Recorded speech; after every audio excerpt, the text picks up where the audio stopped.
السلام علیکم ورحمۃ اللہ وبرکاتہ۔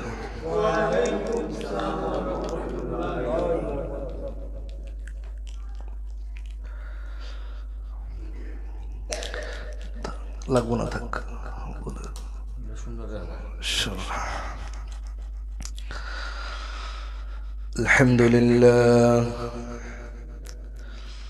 الحمد لله الذي جعل الشمس والقمر بحسبان والنجم والشجر يسجدان وفضل مكانا على مكان وإنسانا على إنسان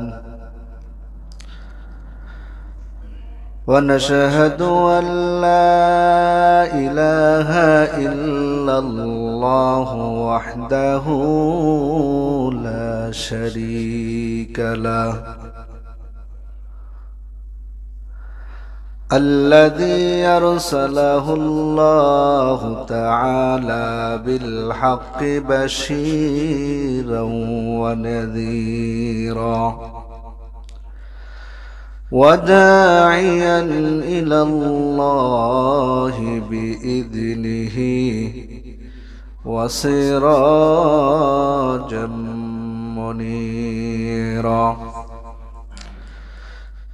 إن الله وملائكته يصلون على النبي يا أيها الذين آمنوا صلوا عليه وسلموا تسليما الله لا إله إلا الله لا إله إلا الله لا إله إلا الله لا إله إلا الله لا إله إلا الله لا إله إلا الله لا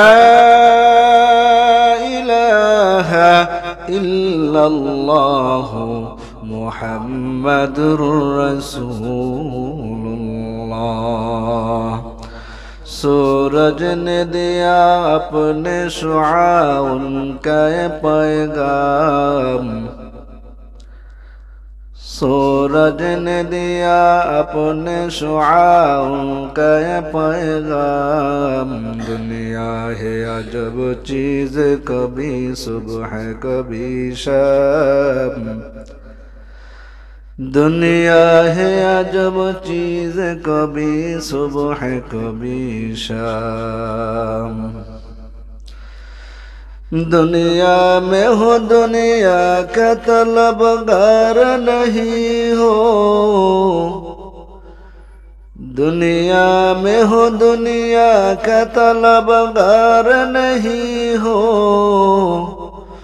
بازار سے گزر ہو خریدار نہیں ہو، بازار سے گزر ہو خریدار نہیں ہو،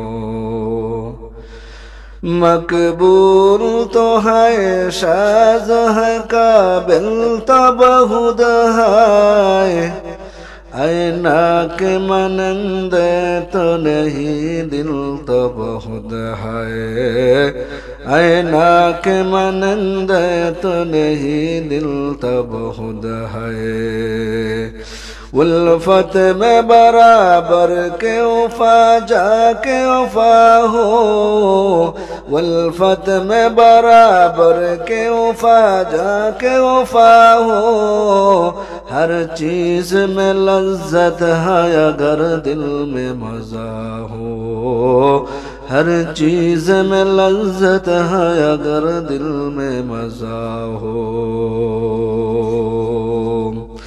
تکبیر میں کلمہ میں نمازوں میں عزا میں तकबीर में कलमा में नमाज़ों में अज़ा में है नाम इलाही से मिला नाम मोहम्मद, है नाम इलाही से मिला नाम मोहम्मद।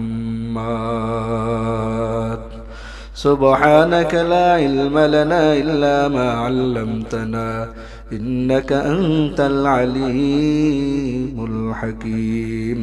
क़ाल रब्बि इश्रह ली सदरी व यस्सिर ली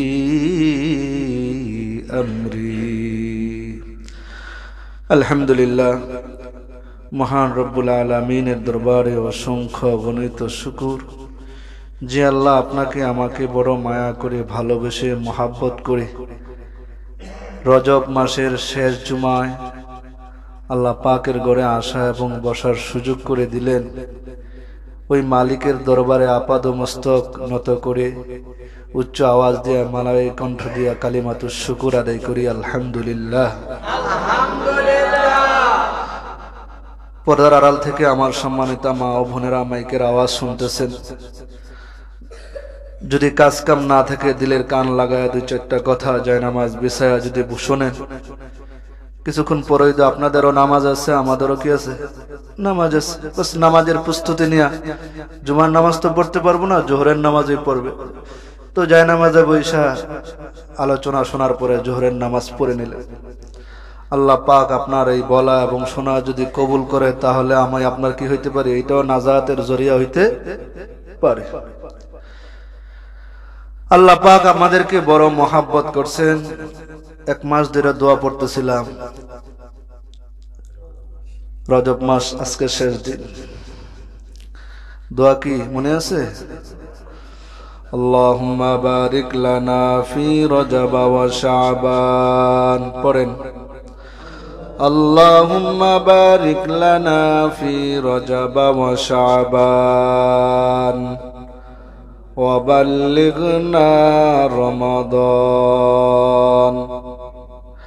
আয় আল্লাহ তাআলা, রমজান শাবানের বরকত আমাদেরকে দান করে দাও, রমজান পর্যন্ত আমাদেরকে তুমি পৌঁছায়া দাও।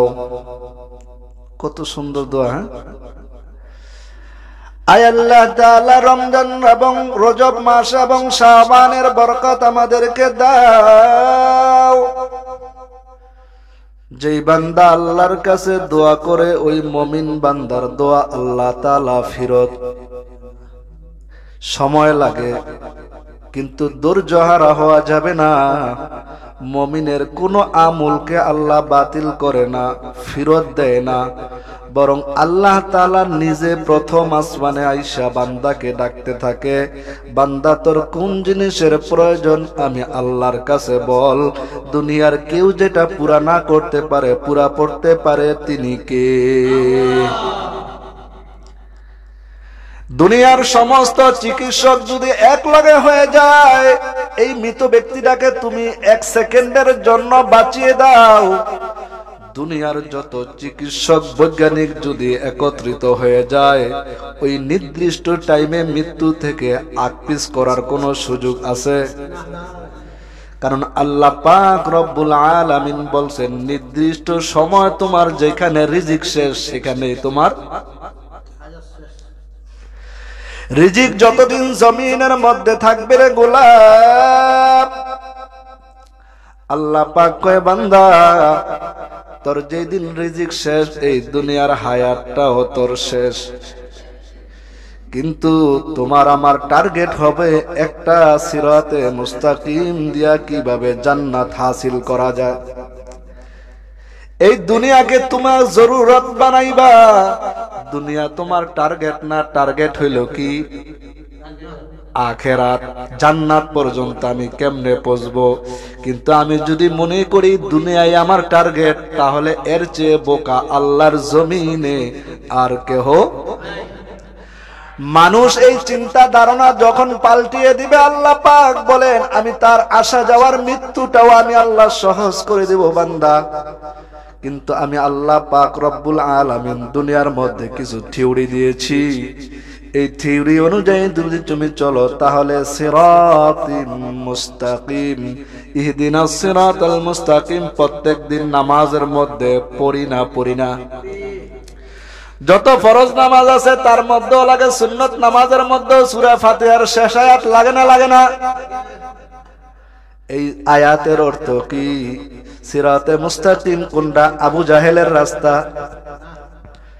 নবীরা যে রাস্তা চলছে এটা হইল সিরাতে মুস্তাকিমের রাস্তা।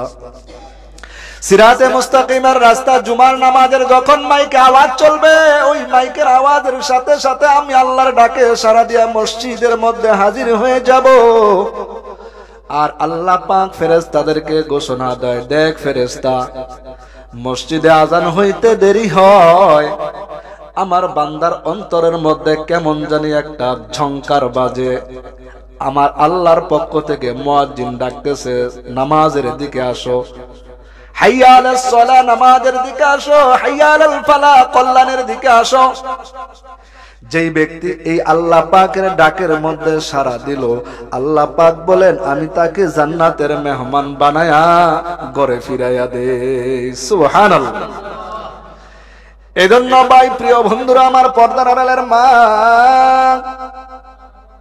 ও যুবক ভাই, জীবনের চাহিদা তো তুমি অনেক মিটাইছো, জীবনে অনেক কিছুই না করলা, এখন একটু হিসাবটা মিলাইয়া তুমি দেখো কত আশা, কত ভরসা, কতই না ছিল তোমার। একটা বাড়ি করব, একটা গাড়ি করব, সব কিছু করব, তারপরে আমি নিজের সংসার আদি হবে, বাচ্চা কাচ্চা হবে। কিন্তু এমন টার্গেট ওলা অনেক দেখেছি, বাড়ি করার পরে, বিবাহ করার পরে ঘর সংসারও করতে পারে নাই, নতুন ঘর উদ্বোধন করবে, ডেট সব কিছু কমপ্লিট হয়েছে, এর আগেই দুনিয়া থেকে চলে গেছে, এমন রেকর্ড আছে না? না।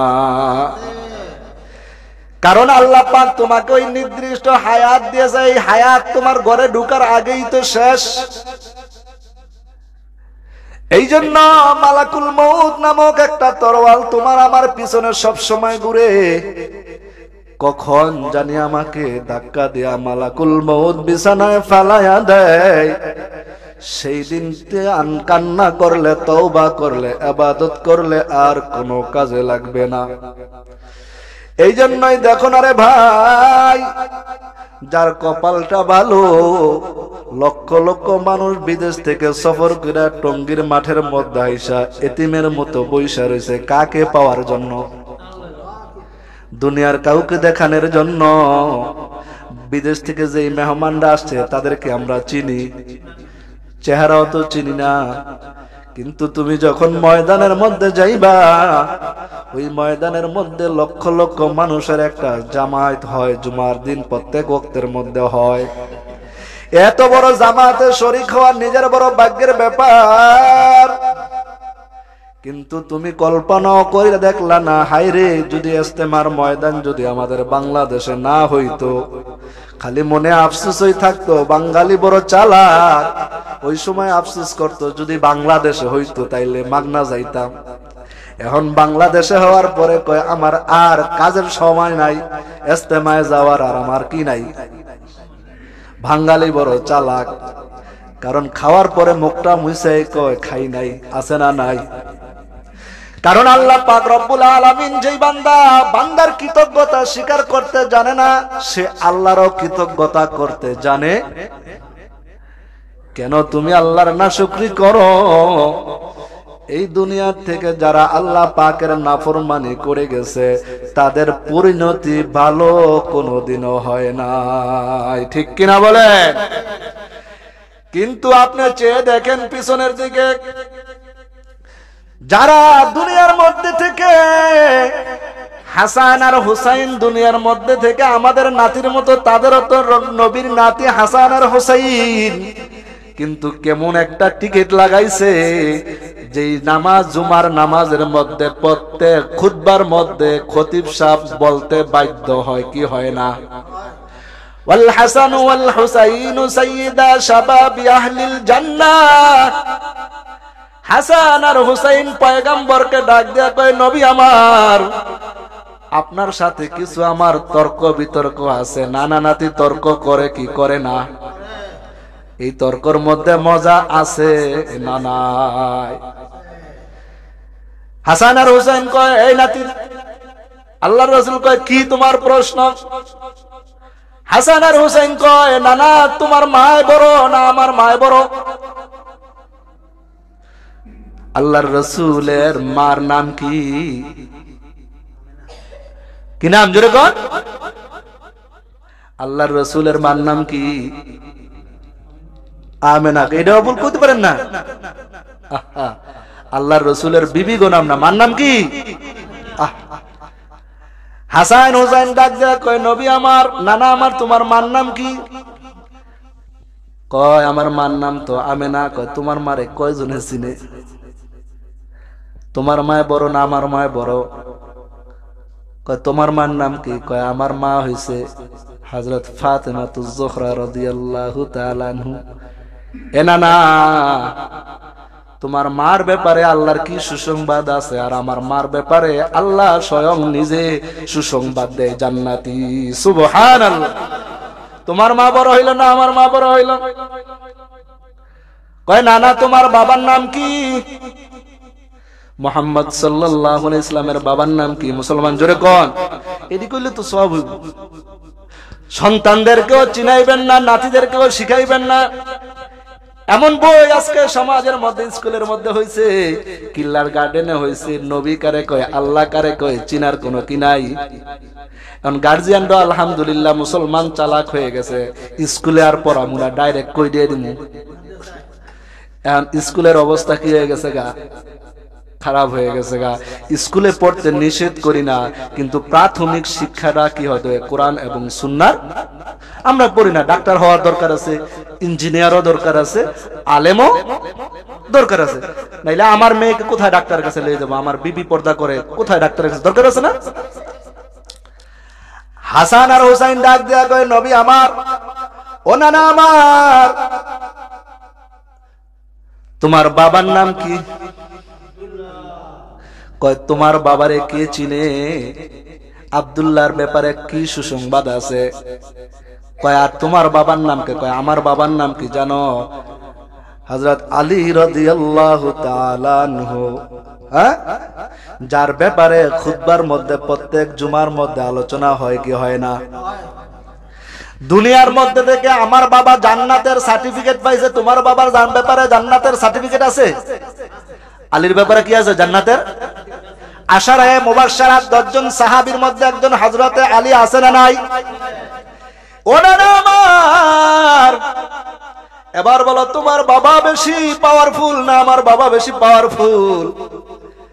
এবার কয় নানা, তোমার নানারে কেউ চিনে?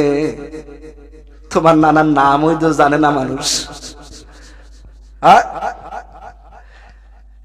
কয় নানা তুমি জানো আমার নানা কেডায়? আমার নানা হইছে জান্নাতের সর্দার। সুবহানাল্লাহ। শুধু জান্নাতের সর্দার না, এই দুনিয়ার মধ্যে যত মাখলুক আছে, এই মাখলুকাতের মধ্যে সবচাইতে শ্রেষ্ঠ কেডা? আমার। এবং দু জাহানের বাদশা তিনি হইব কি? আমার নানা। ওয়ামা আরসালনাকা ইল্লা রাহমাতাল লিল আলামিন। কয় নানা কোন দিক দিয়ে যাইবা? যে দিক দিয়ে যাইবা আমরাই কি বড়, এইটাই হইব নানা নাতির আলোচনা। আর আমগো সমাজের মধ্যে এখন নানা নাতির কি আলোচনা হয় জানেননি? এটা মুখেও কওয়া যাবে না। অপরদারের মা আল্লাহর রাসূল সাল্লাল্লাহু আলাইহি ওয়াসাল্লাম, আল্লাহর রাসূলের মেয়েরাও, তুমিও তো মা, আল্লাহর রাসূলের মেয়ে ফাতেমাও তো মা ছিল। কিন্তু ফাতেমা যখন দুনিয়া থেকে চলে যাওয়ার সময় আসে, আল্লাহর রাসূল সাল্লাল্লাহু আলাইহি ওয়াসাল্লাম আলীকে ডাক দিয়ে বলে, ও স্বামী আমার, আজকে আমি অনেকগুলা কাপড় ভিজাইছি, অনেকগুলা রুটি বানাবো। মসজিদে নববী থেকে আলী নামাজ পড়ে আইসা প্রত্যেকদিন আম্মা হযরত ফাতেমাকে সব সময় দেখে ঘরের মধ্যে আইসা কি করতেছে? নামাজে অথবা ইবাদতের মধ্যে আসছে। কিন্তু হঠাৎ করে একদিন ঘরের মধ্যে আইসা দেখতেছে আল্লাহর রাসূলের মেয়ে জায়নামাজের মধ্যে নাই। একটা মানুষকে সব সময় দেখেন ইবাদতের মধ্যে, হঠাৎ আয়েশা দেখলেন আছে কি নাই, জায়নামাজের মধ্যে নাই। হযরত আলী চারদিক দিয়ে ঘুরতেছে, ঘুরতে ঘুরতে দেখে রান্নাঘরের মধ্যে আজকা এত আটা লইছে, অনেক রুটি বানাইতেছে। আলমারির যত কাপড় আছে সব কাপড় আজকা নামাইছে। হযরত আলী ডাক দিয়ে কয়, বিবি আমার, এত রুটি কি প্রয়োজন? আমাদের ঘরে 2 জন খাওয়ার মানুষ, 2-4টা রুটি হইলেই তো হয়ে যায়। ডাক দিয়া কয়, স্বামী শুনিয়া নাও, আমার বাবা আমার ঘরে স্বপ্নের মধ্যে আয়েশা বলতেছে, ফাতেমা রে, তুই আজকে রমজান মাসের মধ্যে আলীর সাথে ইফতারি করছো আর সেহরি খাইবা আমার সাথে। আল্লাহু আকবার। এই মেসেজটা কে দিতেছে? রাসূল স্বপ্নে দেখাইতেছে। তার মানে রোজা অবস্থায় ফাতেমার মৃত্যু হবে, ভোর রাইতে আজকে সেহরি খাইছে স্বামীর সাথে। স্বপ্ন ভাঙ্গার পরে স্বামী স্ত্রী তো বুঝা গেছে, আলীর স্ত্রী ফাতেমায় বুঝা গেছে আমার আর জমিনে থাকা হবে না, টিকেট চলে আসে। আল্লাহর নবীর স্বপ্ন কোনোদিনও মিথ্যা হতে পারে।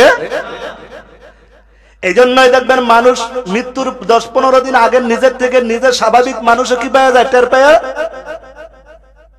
এমন অনেক নজির আছে। কয় বাবা প্রবাসে থাকো, আমার মনটা বেশি ভালো লাগে না, যদি মন চায় আমার একটু আইসা দেখা যা। এমন অনেক দেখছি সন্তান বিদেশ থেকে আইসা দেখে যাওয়ার পরে 2-4 দিন পরে আল্লাহর বান্দা, কারণ মনের থেকে টের পায় এটা করে দেখে। জোরে জোরে আওয়াজ দেখুন কে? ফাতেমা ডাক দেয়া কয়, স্বামী আমার জীবনে আপনি কোনদিনও রাগ গুসা হয়ে একসাথে সংসার করলাম, কোনদিনও কুটু বাক্যে আমার সাথে খারাপ ব্যবহার করেন নাই গো স্বামী। কিন্তু আমার 2টা সন্তান আপনার কাছে আমি রাইখা যাইতেছি, ওয়াদা দেন আমি মরে যাওয়ার পরে আপনি দ্বিতীয় বিবাহ করবেন, আমার কোনো আফসোস নাই। কিন্তু আমার হাসাইন আর হুসাইনকে আপনি 2 হাত দিয়া বুকে জড়াইয়া রাখবেন, আপনি আমার সাথে ওয়াদা দেন। আমার বাবা বলেছে আমি তোমার সাথে ইফতারি করছি, সেহরি খাবো কার সাথে? আমার মনে হয় আর দুনিয়ায় থাকা হবে না। কয় বুঝলাম তুমি দুনিয়ায় থাকবা না, এত রুটি বানাইতেছো কেন? কয় স্বামী আপনার খেদমত করে আমি যদি আলী কিয়ামতের ময়দানে আল্লাহর কাছে দাঁড়াই যাই, স্বামীর কি খেদমত করছো, স্বামী তোমার উপর সন্তুষ্ট কিনা? আর আমাদের মা বোনদের কি অবস্থা, স্বামী তো সন্তুষ্ট দূরের কথা, স্বামীর চেহারার দিকে একদিন ভালো করে হাসি মুখে তাকাইয়া স্বামীর সাথে কথাও 2 জনে বলার সুযোগ হয় না, এত ব্যস্ততা। বরঞ্চ কথা বলে আরেক মহিলার সাথে, এমন পুরুষ আছে না? না, আপনাদের এলাকা নাই? বড় ভালো মানুষ আপনারা।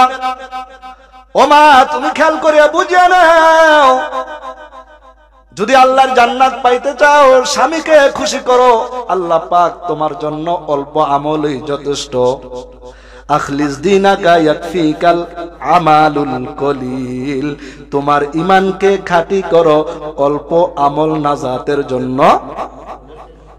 এইজন্য আল্লাহর রাসূল সাল্লাল্লাহু আলাইহি ওয়াসাল্লাম বিবিদেরকে বলতো, বিবিরা তোমরা তোমার স্বামীদের উপর সন্তুষ্ট থাকো, স্বামীও তোমার বিবির উপর সন্তুষ্ট থাকো।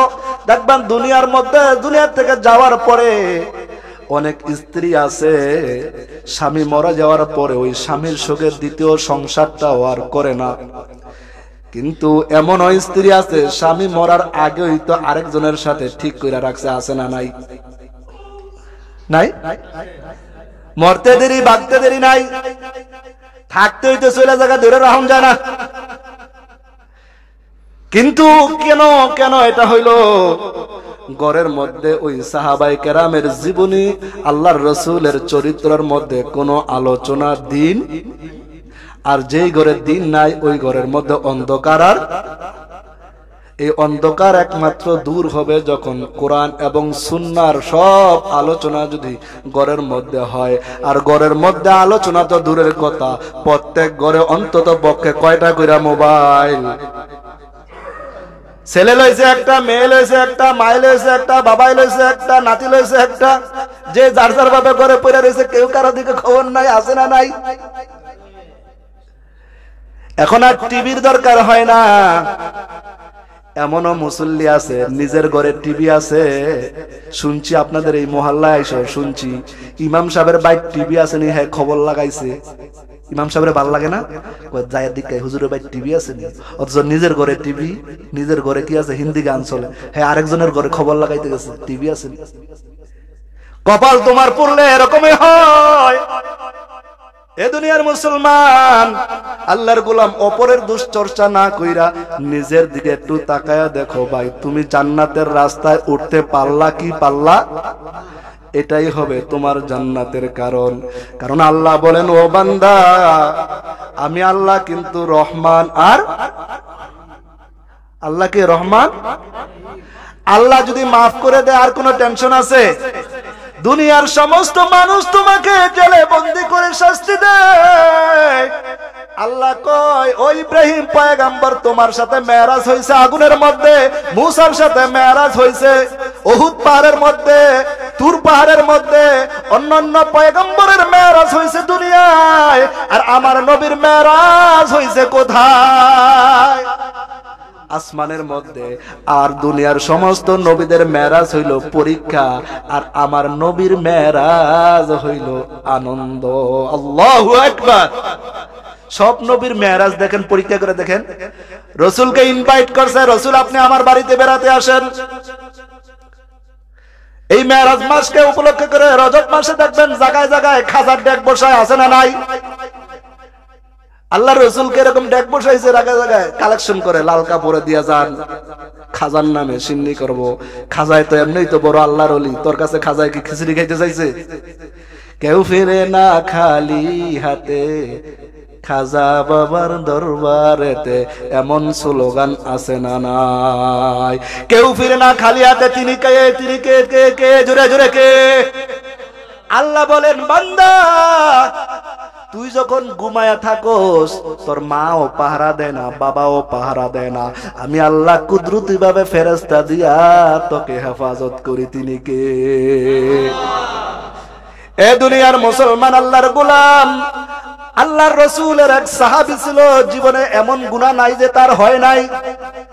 কত গুনাহ জানেন? আল্লাহ বলতেছেন, বান্দা তারপরেও নৈরাশ হওয়ার কোনো নাই, কারণ নাই। হযরত দাহিয়াতুল কলবি নামক এক সাহাবী, আল্লাহর রাসূলের সাহাবী দাহিয়াতুল কলবি, 100 খুনের মামলার আসামি। কয় শত? এমন আসামিকে আল্লাহ জান্নাতের মেহমান বানাইয়া সাহাবী বানাইতে পারে। আমার আল্লাহর এই ক্ষমতা আছে না? না। দাহিয়াতুল কলবি কেমন পাষাণ ছিল! ও আমার পর্দার আড়ালের মা, নৈরাশ হওয়ার কোনো কারণ নাই। গুনাহ করেছো, অনুতপ্ত দিলের ভিতরে আনো, আমি বড় পাপিষ্ট হয়ে গেছি, আমি বড় জালেম হয়ে গেছি। কারণ আমার আল্লাহ তো রহমতের দরজা, গুনাহের দরজা করছো গুনাহ, কিন্তু রহমতের দরজা খুলে রাখছে। বান্দা, তোর যেই কোনো মুহূর্তে প্রয়োজন হয় আমি আল্লাহর দরবারে চলে আসবি। আর আল্লাহ পাক বলেন, আমার দরজা বান্দার জন্য 24 আওয়ার খোলা আছে না নাই? 24 ঘন্টা খোলা। এমপির কাছে যাইতে হলে নির্দিষ্ট সময় লাগে, মেম্বারের কাছে যাইতে সময় লাগে, চেয়ারম্যানের কাছে যাইতে সময় লাগে। টুকিন দেয়, অমুক তারিখ অমুক দিন অমুক সময় আসবেন। আগে পাশে গেলে আবার ধমকও খাইতে হয়, হয় কি হয় না? বেশি ফোন দিলেও আবার ঝামেলা করে কি করে না? আল্লাহ কয়, না বান্দা না, আমি পয়গম্বরকে 50 ওয়াক্ত নামাজ দিলাম, আর এই বান্দা যখন 5 ওয়াক্ত নামাজের মধ্যে সিজদা দিবে, 50 বার ডাকলে যেই সওয়াব, 50 বার কল করলে যেই সওয়াব, এই সওয়াব আমি দিয়ে দেব। সুবহানাল্লাহ। কিন্তু বান্দা তো রাস্তায় জানে না কেমনে কেমনে ডাকবো, কেমনে ডাকবো। মসজিদে তো আতারও সুযোগ নাই, মসজিদে না আইসা তোমার মন্দিরে যাওয়ারও কোনো সুযোগ আছে? এ মুসলমান, মন্দিরে যাওয়ার সুযোগ আছে? লাস্টে কোথায় আইতে হবে? আল্লাহ পাক তো ওই আয়াতের মধ্যে জানায়া দিবেন কি, মিনহা খালাকনাকুম ওয়া ফিহা নুঈদুকুম ওয়া মিনহা নুখরিজুকুম তারাতান উখরা। আছে না নাই? এই আয়াত থেকে তুমি নসিহত গ্রহণ করো, কারণ এই মাটি দিয়া তোমার সৃষ্টি, এই মাটি আবার তোমাকে কি করবে? খেয়ে ফেলবো না, খাইবো না। কথা কোন, এই মাটির ভিতরে আমার যাইতে হবে কি হবে না? এই মাটির ভিতরে যদি যাইতে হয়, কি নিয়া তুমি রওনা দিছো? তুমি ঈমান আমল আর তোমার কতটুকু আছে তুমি চাইয়া দেখো। তোমার বডির মধ্যে আল্লাহর রাসূলের কয়টা সুন্নত আছে তুমি নিজেই তো বলতে পারবা। আমি জাহান্নামী না জান্নাতি পরীক্ষা করা যায় কি যায় না? তুমি হজ করে আইসা সার্টিফিকেট লাগাই দিলে আমি বড় আলহাজ হয়ে গেলাম, কিন্তু এই আলহাজ শব্দটা তুমি কেমন মনে করো? আল্লাহর ঘরকে স্পর্শ করছো, হজ্জে আসওয়াদকে চুমা খাইছো, চুমা খাইয়া বইলাইলা আল্লাহ আর জীবনে গুনাহ করবো না, আল্লাহ কয় তোরে মাফ করে দিলাম। কিন্তু বাড়িতে আসার পরে আবার কি হই? লোহারে বাড়ি দিলে লোহা কি কয়? যেই। কিন্তু না রে আল্লাহর বান্দা না। কত মানুষ দেখবা হজে গেছে, আসার পরে দুনিয়া থেকে বিদায় নিয়েছে, হারামের কাছে ও আর যায়। কিন্তু মায়ার নবীকে কষ্ট আর দিও না। মায়ার নবী হাসরের ময়দানে উম্মতের জন্য কান্না করবে, এখনো রওজায় শুয়ে কান্দে। তিনি হলেন আমার নবী রহমাতাল লিল। এই জন্য নবীকে কষ্ট দেওয়া যাবে না। নবীর সুন্নতের জীবন তোমার চরিত্রের মধ্যে তুমি একটি লাগায়া সামনের মধ্যে আগাও। আল্লাহর রাসূলের সাহাবী দাহিয়াতুল কলবি দেখেন কত বড় ভয়ঙ্কর কাজ করছে। কয় শত মার্ডার করছে, কয় শত কইতেও কি ভয় লাগে না? ঘুমাইতেছেন সবাই? না বুঝলে কইবেন, তাহলে জবাব শেষ করে দেব। আল্লাহর রাসূলের সাহাবী দাহিয়াতুল কলবি কয় শত মামলার আসামি? কয় শত? সবাই কয় না কয়শ?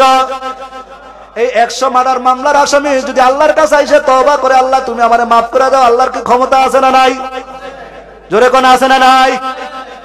কারণ আল্লাহ পাক রব্বুল আলামিন এমন নবী পাঠায় আপনাদেরকে এমন নবীর উম্মত বানাইছে, যেই নবী আমার উহুদের ময়দানে নিজের জন্য চায় না, উম্মতের খবর নেয়, কবরের মধ্যে উম্মতের জন্য কান্দে, মরার পরে হাসরের ময়দানে আপনার জন্য সুপারিশ করার জন্য কান্না করবে সিজদায় পইরা। তিনি হলেন কে বলেন? মুহাম্মাদুর। ওগো নবীর উম্মতেরা,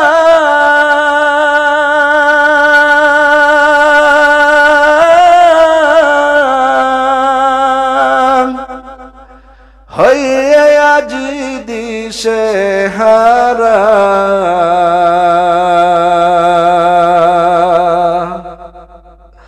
কোরআন হাদিস ছেড়ে চলো যখন যে চাচায় মনে, নবী বিনা কে তরাবে ফুল সেরা তো মিজানে। ঠিক কি না? জোরে কর। ওগো নবীর উম্মতেরা,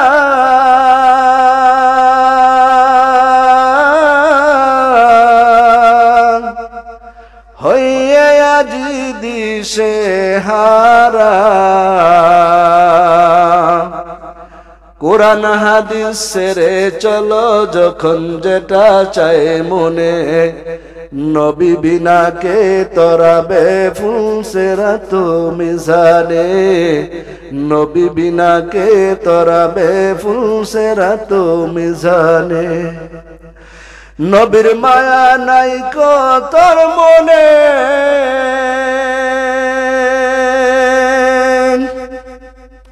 নবী আমার জীবন ভরে, দিনের লাগি কষ্ট করে, দান দান শহীদ করে উহুদেরই ময়দানে, নবী বিনা কে তরাবে ফুল সেরা তো মিজানে, নবী বিনা কে তরাবে ফুল সেরা তো মিজানে। নবীর মায়া নাই কি তোমার, কেমনে কষ্ট দাও গো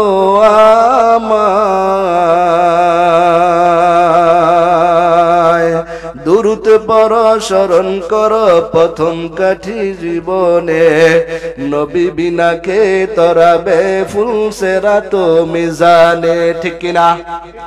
নবী বিনা আমাদের কেউ নাই। কারণ কবরে যাইলেও নবী লাগবো, হাসরের ময়দানে আমগো কি লাগবো? নবী লাগবো। যদি নবী লাইগাই থাকে আপনার দরকার হয়, ওই নবীর অনুসরণ করার দরকার আছে না নাই? এ মুসলমান, যদি আল্লাহর নবীর অনুসরণ করতে চাও, এখন তো নবী নাই, নবীর অনুসরণ কেমনে করবা? নবী আমার জানায়া দে, যেই ব্যক্তি আমার সুন্নতকে আঁকড়ায়া ধরল, সে যেন আমি নবীকেও কি করলো? আঁকড়ায়া। আর যেই ব্যক্তি আমার নবীকে আঁকড়ায়া ধরল, সে আল্লাহর জান্নাতে আমি নবীর সাথে চলে যাবে। সুবহানাল্লাহ। দাহিয়াতুল কলবি পয়গম্বরের সামনে যায় কান্না করে, নবী আমার ব্যাপারে কি কোনো ফায়সালা আছে নাকি? আমি কয় শত মামলার আসামি? 100 মামলার আসামি যদি আমগো সমাজে থাকে, তারে সমাজে রাখবেন? বলে দেশান্তর কর, কি কর। কিন্তু আমার আল্লাহ কয় না, ও দাহিয়াতুল কলবি, আমি এমন এক নবী পাঠাইছি, ওই নবীর সামনে যাইয়া তুই পেশ কর, আমার আল্লাহ মাফ করনেওয়ালা আছে না না? দাহিয়াতুল কলবি কয়, নবী আমার, আপনি কি আমাকে একটু বলবেন আমি কি আল্লাহর দরবারে মাপ পাওয়ার কোন যোগ্যতা রাখি কিনা? কয়, রে দাহিয়াতুল কলবি, তুই কি এমন কি কাজ করেছিস তোকে আল্লাহ মাফ করবে না? দাহিয়াতুল কলবি ডাক দিয়া কয়, পয়গম্বর আমার জীবনে এমন কোন খারাপ কাজ নাই যে আমি করি নাই গো, তবে শেষবারের মতো এমন একটা কাজ করেছি, নবী আপনি আমার শোনেন। কয়, কি কাজ করেছ? কয়, নবী আমি যখন প্রবাসে যাই, আমি যখন ব্যবসার উদ্দেশ্যে কোথায় রওনা হয়ে যাই, আমার বিবির ঘরের মধ্যে একটা সন্তান আসে, আমি বিবিকে বলে গেলাম যদি কন্যা সন্তান হয়, এই কন্যা সন্তানটারে তুমি জীবিত কি করে ফেলবা? মাইরা ফেলবা। কিন্তু আমি যখন গর্ভে ধারণ করা আমার বিবি, ওই সন্তানটা আমার বয়ে অন্যের বাড়িতে যখন কন্যা সন্তান হয়েছে, কন্যা সন্তানটাকে যখন শুনছে স্বামী মাইরা লাইব, এই জন্য মা বয়ে আরেক ঘরের মধ্যে পালক দিয়া দিছে, সন্তানটা বড় হয়ে গেছে। দাহিয়াতুল কলবি যখন ঘরের মধ্যে ফিরে আসে, 10-12 বছর হয়ে যায়, তারপরে আয়েশা দেখে ছোট্ট একটা বাচ্চা ঘরের মধ্যে, ফুটফুটে সুন্দর। এবার দাহিয়াতুল কলবি বিবিকে ডাক দেয়া গেল, বিবি আমার সন্তানটা কোথায়? কয়, তোমার সন্তান আছে। কিছুক্ষণ পরে ছোট্ট বাচ্চাটা চৌর পয়রা ডাক দিয়ে আয়েশা, বাচ্চারা যখন আব্বুর আওয়াজ শুনে দৌড় পয়রা আসে না? আয়েশা ডাক দিয়ে কয়, আব্বু আমার। দাহিয়াতুল কলবি চিৎকার দিয়া উচ্চ আওয়াজের মধ্যে দাঁড়াইয়া কয়, কে তোমার আব্বা? এবার বিবিকে ডাক দিয়া কয়, ও বিবি, তোকে আমি বলেছিলাম যদি কন্যা সন্তান হয় জীবিত দাফন করবি, তুই কেন আমার সমাজের মধ্যে কোন কালি মাতলি? আমার কথা তুই কেন রাখলি না? এবার বিবিকে সাজ করার মতো উপযুক্ত হয়ে গেল। বিবি ডাক দিয়া কয়, ও স্বামী আমার, এটাই হলো তোমার মেয়ে, তুমি ইচ্ছা করলে মারতেও পারো, তুমি ইচ্ছা করলে রাখতেও পারো। আবার দাহিয়াতুল কলবি কয়, বিবি না, সমাজের মধ্যে যদি আমাকে থাকতে হয় এই বাচ্চাকে রাখা যাবে না। তবে বিবি তুমি তো আমার মেয়েটাকে সাজায়া দেও, তোমার মেয়েকে আমি কোথায় নিয়ে যাইব? দাওয়াত খাইবার জন্য নিয়ে যাইব। কিন্তু বলেন, সন্তানের কোনো বিপদ হইলে মা বাবার মনে আগে বাজে কি বাজে না? কেউ না জানলেও মা বাবার অন্তরে জানিয়ে যায়। সন্তান প্রবাসে থাকলেও মা বাবা সন্তানের বিপদ হইলে সন্তান কিন্তু টের পেয়ে যায়। কেমন আল্লাহ গুণ দিয়েছে মা বাবার অন্তরের মধ্যে। দাহিয়াতুল কলবি ডাক দিয়া কয়, বিবি আমার, তোমার সন্তানটাকে তুমি সাজাইয়া গুছাইয়া দেও। সন্তানটাকে যখন মা গোসল দেয়, মা তো বুঝা ফেলাইছে স্বামী তো আর আমার এই সন্তানটাকে জীবিত রাখবে না, কারণ আমাকে বলে গেছিল যদি কন্যা সন্তান হয় তাকে দুনিয়ার থেকে বিদায় করে দেব। এরপর দাঁড়ালের মা, ও যুবক ভাই, দেখো আল্লাহ পাক কেমনে বান্দাকে মাফ করে। তুমি কত রকমের গুনাহ না করেছো, আমার আল্লাহ এখনো তওবার দরজা খোলা রাখছে না, বদ্ধ করে দিছে। যদি খোলাই থাকে আজকে থেকে তওবা করে নাও। আল্লাহ পাক বলেন, ওয়াসারিউ ইলা মাগফিরাতিম মির রাব্বিক, আয় বান্দা আয়, আমি এখনো রহমতের দরজা মাগফিরাতের দরজা খুলিয়া রাখছি। দাহিয়াতুল কলবি যখন বিবিকে সাজায়া বুঝায়া সন্তানটাকে নিয়ে রওনা হয়, মার অন্তরে খবর হইছে কি হইছে না। সন্তানটাকে যখন গোসল করায়, মা কান্না করে, আমার সন্তান মনে হয় আজকের মতোই জীবনের শেষ গোসল করাইয়া দিছে। এবার সন্তানটাকে নতুন কাপড় পরাইয়া মরুভূমির মাঝখানে নিয়ে যায়। মরুভূমির মাঝখানে যখন নিয়ে যায়, সন্তান যখন বাবার সাথে একসাথে যায়, বাবা কাজ করলে সন্তানও চায় একটু কি করি সহযোগিতা করি। বাবা দেখলো কোদাল দিয়া মাটি কাটতেছে, মাটি কাইটা কাইটা কাইটা কাইটা গর্ত করতেছে। এবার বাবার গায়ের মধ্যে যখন বাবা কোদাল দিয়া গর্ত করে, এমনি বাবার কপালের মধ্যে গাম আসতেছে। মেয়েটা তার নিজের ওন্না দিয়া, ছোট্ট মানুষ বুঝে না বাবা কষ্ট করতেছে, কিসের জন্য গর্ত করতেছে, মেয়ে তো আর বুঝতেছে না। বাবার কষ্ট দেইকা মেয়েটা নিজের জামা দিয়া বাবার কপালটাকে মুইসা দেয়। আর পাষাণ বাবার দিলের ভিতরেও এইটা না, পাষাণ দিলের বাবা তো মেয়ে সন্তান হইলে তার ভিতরে জ্বালা, এই মেয়েকে জমিনের মধ্যে রাখা যাইব না, কেমনে মেয়েটাকে দুনিয়ার থেকে বিদায় করে দেওয়া যায়। এই জন্য যখন মানুষের মধ্যে এরকম গুনাহের আসবাব থাকে, তখন সে মানুষকে মানুষ মনে করে না, মানুষকে কি করে লাই হত্যা করে ফেলায়। শয়তান যখন ওয়াসওয়াসা দিল তার দিলের ভিতরে এই মেয়েকে রাখা যাইব না, এই মেয়েকে রাখতে হলে তার সমাজের মধ্যে মাথা উঠায় থাকতে পারবে না। আরবের মধ্যে এরকম প্রচলন ছিল, কন্যা সন্তান হইলে সবচাইতে ছোট হইয়া থাকতে হইতো। ওদেরকে থামান। আরবের মধ্যে এরকম প্রচলন হয়ে গেল। এবার দাহিয়াতুল কলবি যখন গর্ত শেষ হয়ে গেল, এরে বান্দা মনটা নরম করে দে, চোখের পানি রাখার মতো না। বাচ্চার বাবার এরকম গামগুলা মুছে দেয়, ও বাবা তুমি কেন এখানে গর্ত করতেছ? সন্তানটা যখন গর্ত করা শেষ হয়ে যায়, দাহিয়াতুল কলবি মেয়েটাকে ডাক দেয়া বলে, মেয়ে আমার শুনিয়া যাও। যখন এই কথা বলল, দৌড়াইয়া বাবার কোলে যায়। কোলে যাওয়ার পরে বাবা নিজে হাতে সন্তানটাকে কোলে নিয়া গর্তের ভিতরে রাইখা আস্তে আস্তে মাটি দেওয়া শুরু করিয়া দিল। মাটি দেওয়া যখন শুরু করে দেয়, মেয়েটা কান্না করে কয়, বাবা তুমি আমাকে কেন গর্তের ভিতরে রাখতেছ?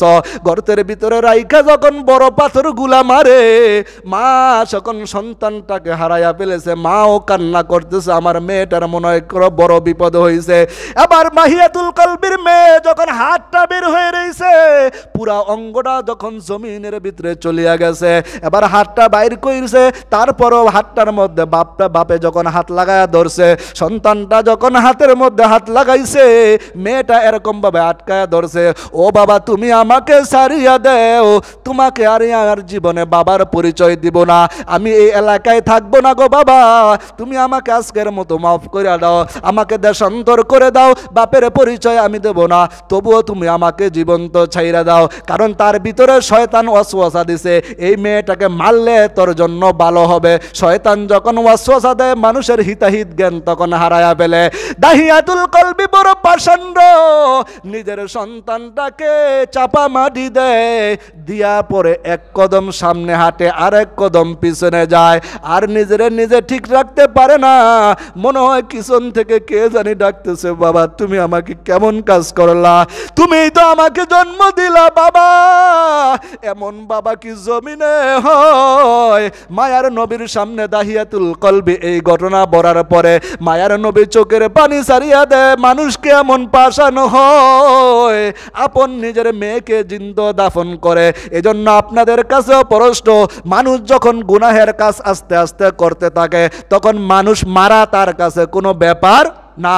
এই জন্য ছোটকাল থেকে যদি সন্তানদেরকে দ্বীনি শিক্ষায় শিক্ষিত করেন, গুনাহ থেকে আপনি যদি হেফাজত করে রাখেন, আস্তে আস্তে বড় হইলে সে আর এরকম কি হবে না, রংবাজ হবে না। দাহিয়াতুল কলবি ডাক দেয়া কয়, পয়গম্বর আমি এমনি তো 100টা মানুষকে জীবিত দাফন করছি, আমার কি ক্ষমা আছে? আল্লাহর পয়গম্বর ডাক দেয়া কয়, ও দাহিয়াতুল কলবি, আমার আল্লাহ বলেন যেই ব্যক্তি 100টাকে 1,00,000 যদি কাউকে হত্যা করে, যখন গুনাহ থেকে তওবা করিয়া আমি আল্লাহর সামনে নিজেকে ঝুঁকাইয়া দিয়া ছোট কইরা তওবা কইরা মুসলমান হয়, আমার আল্লাহ তার জীবনের সব গুনাহ মাফ করে দিতে পারে কি পারে না? মাগফিরাত রদ উমিদ লুতফতু যাকে খুদ ফরমুদায়ে লা তাকনাতু বাহরে আলতা ফেতু বেবাবে বুয়াদ। আল্লাহ পাক রব্বুল আলামিন আপনি আপনাকেও আমাকেও। যদি গুনাহের পাহাড় পরিমাণ গুনাহ থাকে উহুদ পাহাড় পরিমাণও হয়। এই জন্য যেখানে নেকের কাজ থাকবো, মসজিদে যদি মাইকে আজান হয়ে মসজিদে চলে আসবো, ওয়াজ মাহফিল হইলে সেখানেও যাইব। এই জন্য আজকের যেই দাওয়াত, টঙ্গীর ইজতেমার মধ্যে জুমার নামাজ পড়া যামু, যাউন না? আসেনি দুই একজন আমার লগে, দেখি হাত তোলেন। একজনও নাই। কইলাম না আছেন কেউ আমার লগে যাউন না?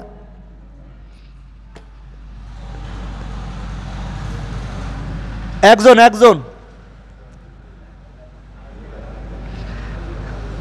আপনার কথা আবার বুদ্ধি আছে, মোহাল্লার ইমাম সাহেব একজনে গেলেই তো সবার যাওয়া হয়ে গেল না? একটা দায়িত্ব টঙ্গীর ময়দান। চলেন ওই যে মাতালারে।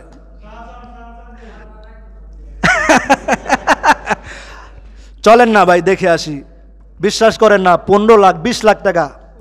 এই যে আমরা যাওয়ার পরে, আমি যাওয়ার পরে বিদেশি মেহমানের এনে থাকবো, আমি মোটরসাইকেল লয়ে চলে যাবো ইনশাল্লাহ। ওই বিদেশি মেহমানের এখানে থাকলে অনেক কথা শোনা যায়, কয় আমাদের 20 লাখ 22 লাখ 19 লাখ খরচ হয়েছে এই বাংলাদেশ আইতে। কিন্তু তোরা তো বুঝলি না, বাঙালি বুঝলি না।